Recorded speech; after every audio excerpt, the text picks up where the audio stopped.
Bien, muchachos. Entonces lo que nos resta es hablar de algunas reacciones ya finales de los epóxidos, ¿verdad? Que son los éteres más reactivos que hay. Fíjense ustedes que los epóxidos se sintetizaban, si ustedes recuerdan, ¿verdad? Con peráceos, ¿verdad? Ya lo sabemos, como este que es muy común, que es el ácido metacloroperbenzoico, ¿verdad? Y en esta reacción nosotros sabíamos que el éter se formaba, ¿verdad? Respetando la estereoquímica de los dobles enlaces a los cuales atacaba. Lo que quiero decir es, si la estereoquímica del sustrato era cis, ¿verdad? Entonces los sustituyentes, una vez que se formaba el epóxido, el éter este, ¿verdad? Van a quedar cis, no hay cambio, ¿ok? Y eso era porque teníamos un mecanismo concertado, como ustedes pueden ver acá, en que el oxígeno entra por solo una parte del doble enlace.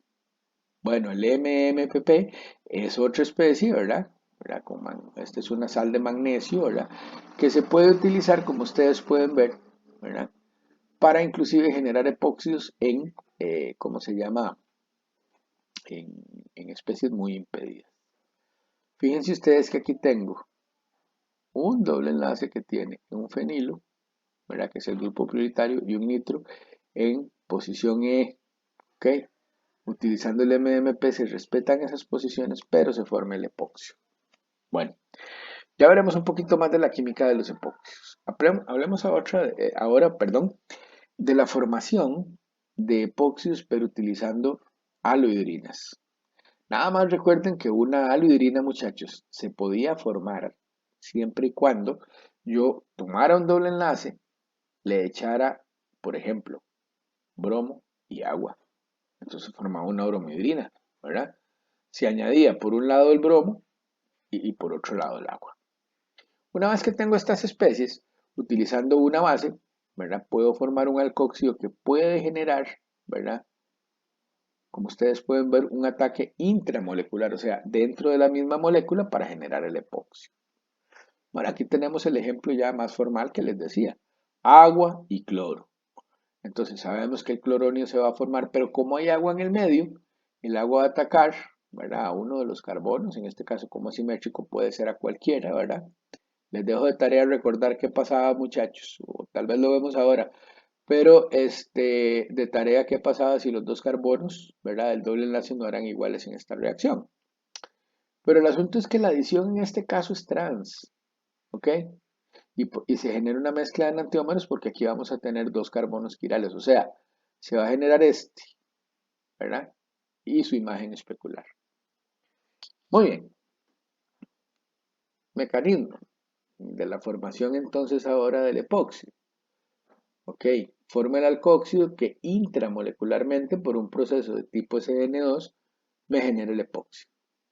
Ok, bueno, la lutidina es una base muy buena porque fíjense que en un caso como este, si usara yo una base muy fuerte como un OH, y tal vez el OH va a tender a atacarme esta posición, ¿verdad? Pero la lutidina, al ser muy impedida estéricamente, ¿verdad? Pero sí ser un compuesto con carácter básico, es capaz de eliminar el protón, perdón, sin competir por esta posición con el alcóxido. ¿Ok? Por eso la lutidina en esta reacción se usa para generar un éter cíclico en un rendimiento muy bueno. Bueno, eh, se los dejo de tarea, muchachos, nada más les menciono, esto es un problema del libro, pero resulta ser, ¿verdad? Que yo puedo hacer una reacción tan buena como esta con la estereoquímica, esto es el 90% es que eso es en antiomérico, ¿verdad? Fíjense que aquí hay dos carbonos quirales y quiere decir que entonces yo obtengo un compuesto estereoquímicamente muy puro y también en un gran rendimiento, ¿verdad? En cantidad de materia. Bueno, resulta que con el hidroperóxido de terbutilo, el isopropóxido de titanio se forma un intermediario y con el tartrato, ¿verdad? Todos estos me forman un intermediario que va a generar el epóxido, ¿verdad? Selectivamente en esta posición, ¿verdad? Ok, esta reacción es muy importante, muchachos. Es muy conocida y como les decía, yo se las quiero dejar de tarea, ¿verdad? Para que ustedes la revisen, la busquen, ¿verdad? De muchísima utilidad, ¿verdad? ¿Cómo se llama? En orgánica. De hecho, a la persona que la descubrió le dieron un premio Nobel, ¿verdad? Que es Barry Sharpless, ¿verdad? y se llama epoxidación de Sharpless. Entonces, para que la busquen por ahí. Ok, bien, entonces repasamos otra vez. Peróxido más alqueno, epoxio. La otra forma de hacer epóxidos, de con una alhidrina y una base. ¿Ok? Bien, ahora tenemos que hablar un poquito, muchachos, de otra cosa que ustedes ya usaron también en Orgánica 1, en lo que fueron sus reacciones de síntesis, la apertura de los epóxidos. Bueno, uno como este, que es un epóxido simétrico, ¿verdad? Si yo le echo ácido, primero él se protona, ¿verdad? Y después un nucleófilo puede atacar a cualquiera de los dos carbonos porque estos dos carbonos son iguales. ¿Ven? Un nucleófilo, perdón, como el agua puede lograr un ataque como este y por esa razón, ¿verdad? Vamos a tener la formación de un diol, muchachos, trans. ¿Ok? El diol no se forma hasta que no se desprotona el agua que funcionó como nucleófilo. ¿Ok? Recuerden también que yo puedo hacer dos en uno, lo que se llama en inglés one pot, y es primero hacer el epoxi y después, ahí en el mismo balón, echo ácido y agua y hago la apertura del epoxi. ¿Ok? Entonces es un procedimiento común. Primero el perácido para hacer el epoxi, después en el mismo balón, catálisis y el nucleófilo. ¿Ok? De nuevo tenemos la protonación en este caso, ¿verdad? Cuando es en medio ácido siempre se protona el oxígeno de él, pero vean ahora utilizamos un nucleófilo que es un alcohol. Entonces el alcohol también funciona atacando a cualquiera de los dos carbonos que son iguales y después de que se desprotona el alcohol, pues nosotros tenemos un producto que tiene que ser, ¿verdad? Por fuerza trans, porque el nucleófilo entra por el lado contrario a donde estaba el epóxido por fuerza, ¿verdad? Y en este caso lo que tenemos es un éter, ¿verdad? Que se incluyó y entonces la molécula final tiene un éter y un alcohol. Bueno, acá lo que vemos entonces es un resumen, ¿verdad? De cómo puede ser convertido un epóxido en un dihalogénuro. Claro, protono, ataco, tipo SN2 y después el OH, lo protono y lo saco como agua. Bueno, aplicaciones importantes de esta reacción, ¿verdad? O esta reacción nos ha servido más bien para entender cómo ocurren en la naturaleza la formación del colesterol y de algunos esteroides que tienen funciones muy importantes en el organismo. Fíjense ustedes que hay una enzima que es capaz de epoxidar este doble enlace, ¿verdad? Y entonces en las condiciones enzimáticas y en el organismo es posible, ¿verdad?, que este doble enlace ataque esta posición y se forme el sistema básico, este que se llama el sistema de ciclopentano perhidrofenantreno, que es el que caracteriza los esteroides. Voy al mecanismo. Ok, a través de la enzima este doble enlace puede atacar al epóxido que se formó y fíjense ustedes que deja un carbocatión. Interesante porque este doble enlace está dispuesto para cerrar el segundo ciclo de ese sistema que es característico de los esteroides, que es el ciclopentano perhidrofenantreno. ¿Ok? Entonces, ustedes pueden ver que cuando ocurrió esta reacción, me queda un carbocatión terciario más que finalmente se cicla por el ataque este, de acá. Ahora, el ciclo de 5 se va a formar porque me va a quedar un carbocatión aquí que va a ser atacado por esta especie. ¿Ok? Entonces, muchachos, de esa forma hemos conversado un poquito de cómo se abren los epóxidos en el medio ácido. ¿Qué pasa en el medio básico, muchachos? Bueno, si tengo una base fuerte, ella ataca de una vez al carbono del epóxido porque es un carbono positivo, con un poco de eficiencia electrónica, ya lo sabíamos. De nuevo, en este caso, la base va a entrar por el lado opuesto donde está el oxígeno del epóxido y me va a generar un compuesto de tipo trans. ¿Ok? Bueno, los epóxidos definitivamente, muchachos, hay que decirlo, son intermediarios sintéticos importantes porque son muchísimo más reactivos que los éteres. O sea, los éteres en general no tienden a darnos una reacción como esta, pero los epóxidos sí. La energía de activación para descomponer una especie que es rígida, ¿verdad? Muy tensa, ¿ok? Es mucho menor que para descomponer una especie que es completamente tetraédrica y estable, ¿ok? Entonces, en la catálisis cuando el epóxido reacciona con bases, chavalos, lo que ustedes tienen que tener claro, ¿verdad? es que primero ataca la carga negativa de la especie básica. Se me va a generar un alcóxido, perdón, que después va a ser necesario que nosotros protonemos. ¿Se acuerdan cómo era en el medio ácido? Al revés. Primero protonábamos el oxígeno del epóxido y atacábamos con un nucleófilo que no era cargado o que era débilmente cargado, ¿verdad? Negativamente. Aquí no, aquí tengo, en el medio básico tengo un nucleófilo fuertemente cargado negativamente y para generar el producto final necesito agregarle, por ejemplo, agua o por ejemplo, ácido diluido para eliminar las cargas negativas. Bueno, hablando de especies básicas que pueden atacar a los epóxidos, el amoníaco es una de esas especies y como ustedes pueden ver, se pueden formar entonces hidroxilaminas con estos procedimientos. ¿Ok? Bueno, nada más para resumir, muchachos, y esto lo saben ustedes de Orgánica 1 porque ya lo usaron. No es lo mismo abrir un epoxio en medio ácido que abrir un epóxido en medio básico. En medio ácido, recuerden ustedes que se protona esto primero y la carga positiva que se me genera en el oxígeno, muchachos, va a querer repartirse entre los dos carbonos del ciclo, siendo el carbono más sustituido por grupos alquilo el que puede soportar más carga. Entonces, cuando tengo una reacción en un epóxido asimétrico, ¿verdad? Una reacción en la cual el medio de catálisis va a ser ácido, el nucleófilo que va a ingresar entra al carbono más sustituido porque es el que tiene más carga positiva. Si el medio es básico, fuertemente básico, entonces nuestro epóxido asimétrico, muchachos, va a tender a reaccionar diferente. ¿Por qué razón? Porque este proceso se va a parecer a una SN2. Aquí tengo impedimento estérico, pero aquí no. Entonces, en el medio básico, el carbono que va a ser atacado, ¿cuál va a ser? El menos sustituido. Como ustedes pueden ver acá en el producto, ¿verdad? Pues el etóxido entra en el carbono menos sustituido. Y recuerden que en este proceso de acá, lo que vamos a necesitar como un segundo paso es, una vez que se forme el alcóxido aquí, protonarlo.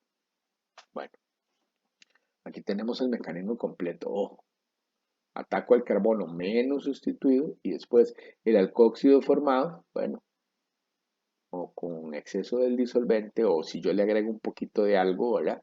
Ácido, entonces él se protona. ¿Ok? Recuerden, comparamos de nuevo. Si nosotros pudiéramos dibujar entre comillas estructuras resonantes del epóxido, que no es eso, ¿verdad? Sino estructuras donde vemos cómo se distribuye la carga positiva, sabríamos que la estructura 1, ¿verdad? Es la más viable de ser atacada porque esta carga positiva, ¿verdad? Se va a distribuir o se va a estabilizar mejor por el efecto de estos dos metilos. Ya nosotros entonces conocemos que este es el proceso que ocurre. Bueno, recuerden también que si hay catálisis ácida, una vez que entró el nucleófilo, bueno, como en este caso un alcohol, tal vez debe ser desprotonado para que se genere el producto final. En esta lámina, pues de ahí sencillamente, muchachos, lo que tenemos es un resumen por si quieren verlo después. ¿Ok? Muy bien. Entonces aquí tenemos, pues claramente, los dos procesos cotejados. ¿Ok? De nuevo, un ejemplo en el que si la catálisis de la apertura del epóxido es básica, ataco al carbono menos sustituido, pero si la catálisis es ácida, ataco al carbono más sustituido. Bien, vamos casi finalizando, muchachos. Tengo que decirles que los epóxidos se utilizan mucho para generar alcoholes a partir de organomagnesios y organolitios, como en este caso. Recuerde que estas dos especies son tremendamente básicas, por lo cual, ¿verdad? Se van a adicionar, ¿verdad? Al carbono menos sustituido del epoxi, como ustedes lo pueden ver acá. ¿Ok? Bueno, el proceso ya lo dijimos, ¿verdad? Es la adición de una especie muy básica a un epoxi.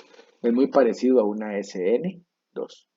Recuerden que al final yo necesito romper esta asociación, ¿verdad? Agregando medio ácido. ¿Qué tenemos aquí? Algunos ejemplos. Vean dónde queda esta especie, que es la que tiene la carga negativa aquí, en el carbono, que ustedes pueden ver que es menos sustituido. ¿Ok? En este caso también el aromático queda en el carbono menos sustituido.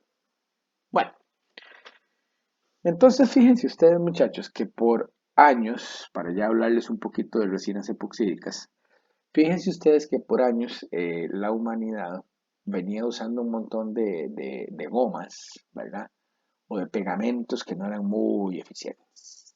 Resulta ser que no eran muy eficientes, muchachos, porque claro, de las superficies no son, por más pulidas que usted las vea, no son perfectamente pulidas, tienen oquedades, hoyos, digámoslo de esa forma. Y estos pegamentos que se utilizaban, algunos de fuentes vegetales, ¿verdad? Los pegamentos que hacía uno antes con almidón y otras cosas, ¿verdad?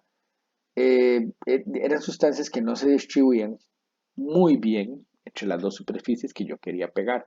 De hecho, estas gomas no me servían a mí para pegar metal con vidrio, por ejemplo, o metal con madera, o vidrio con madera, porque se despegaban, ¿verdad? Porque había superficies que definitivamente no manifestaban ningún tipo de adherencia con estos pegamentos, más de origen vegetal, ¿verdad? Que era lo que había. Bueno, los pegamentos estos además son malos porque fíjense ustedes que, bueno, ya dijimos, yo tengo dos superficies y les pongo una goma de estas de almidón. Ahí se la pongo. Bueno, no van a llenar todos los hoyos que hay en esas superficies, de tal forma que me van a quedar vacíos que tienen oxígeno. Dos problemas. Si hay vacíos que tienen oxígeno, de muchachos, entonces la cosa no está perfectamente pegada. Uno. Y dos, si hay vacíos con oxígenos, es probable que hayan quedado atrapadas bacterias, ¿verdad? Si hay oxígeno del aire, también va a haber agua. ¿Y qué pasa? Porque muchos de estos pegamentos son de origen vegetal. ¿Qué van a hacer las bacterias? Se van a comer el pegamento. Entonces, claramente, ¿verdad? No eran muy buenos los pegamentos. Con las resinas epoxi, ¿verdad? Que es la ilustración que estamos viendo, ¿verdad? Eso es el ala de un avión que están formando, ¿verdad? Se logró un salto cuantitativo en lo que fue, digamos, la química de los pegamentos y de la protección de las superficies. Resulta que ahora, desde hace mucho tiempo, las piezas de los aviones, muchachos, las piezas de un montón de equipos que sufren cambios de temperatura muy violentos, ¿verdad? Que sufren cambios de presión, se hacen con epoxi porque esto no solo funciona como el pegamento ideal, y ahora lo vamos a ver por qué, sino que también una vez que se forma, ¿verdad? A partir de la resina epoxídica, el polímero sobre la superficie que la protege, muchachos, este es tan estable, ¿verdad? Y tan fuerte que no es atacado de manera sencilla por un montón de agentes químicos. Entonces, acá vemos, después de que se ha tratado, ¿verdad? Con la resina epoxi, ¿verdad? Digamos, el ala de un avión, la parte metálica se hornea para que se termine la reacción de la que les voy a hablar, ¿verdad? Y quede la pieza lista para pintar. Bueno, vean cómo se construye, ¿verdad? Una resina epoxídica a partir del bisfenol A, ¿verdad? No quiere decir que solo bisfenol A se use, se usan muchos, pero estas son las más comunes. El bisfenol A puede reaccionar con la epicloridrina, ¿verdad? En ciertas condiciones yo puedo generar lo que es el prepolímero, fíjense ustedes, uniendo esta especie, ¿verdad? Bueno, con una epicloridrina, ¿verdad? Porque la epicloridrina tiene dos puntos de ataque. Este carbono, ¿verdad? Y este otro carbono que tiene un buen grupo saliente. Entonces yo puedo hacer un prepolímero, ¿verdad? Pegando el bisfenol a esto y más bisfenol A por un lado, ¿verdad? Y en la parte terminal pegar una epicloridina que es un epoxi, ¿verdad? Entonces yo puedo tener una cadena que tiene un montón de estos, ¿verdad? Vean que aquí dice N y unos grupos epoxi terminales. Bueno, acá tenemos entonces, digamos, el mecanismo según el cual puede ocurrir esto, fíjense.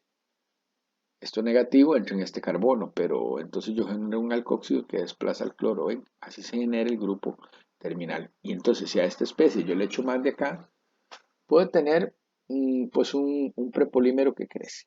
Bien, acá lo que vemos es cómo crece esa cadena, ¿verdad? Siempre utilizando epicloridrina y siempre utilizando el bisfenol A. El asunto es que, bueno, esto es el prepolímero que se llama. Cuando uno compra una goma de esas, ¿verdad? Una super glue, ¿verdad? O de estas que pegan todo. que pegan metal con vidrio, que pegan madera con vidrio, lo que sea, muchachos. Yo tengo dos tubitos, ¿verdad? Uno tiene lo que se llama el agente de curado, que por lo general es una mina, y el otro tiene el prepolímero.